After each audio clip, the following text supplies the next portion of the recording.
Ganito po ang sampayan dito sa Israel, sa bintana.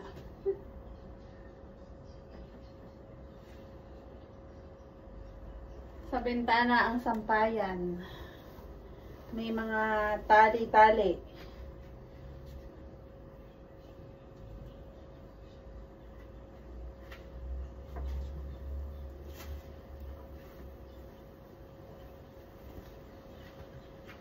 Nagsampay ay bibiro.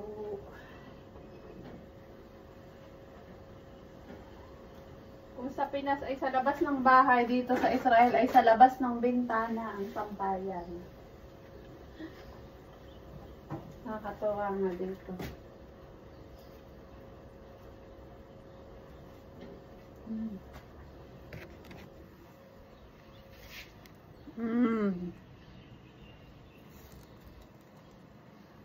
Ayan po ang aking sampayang maliit.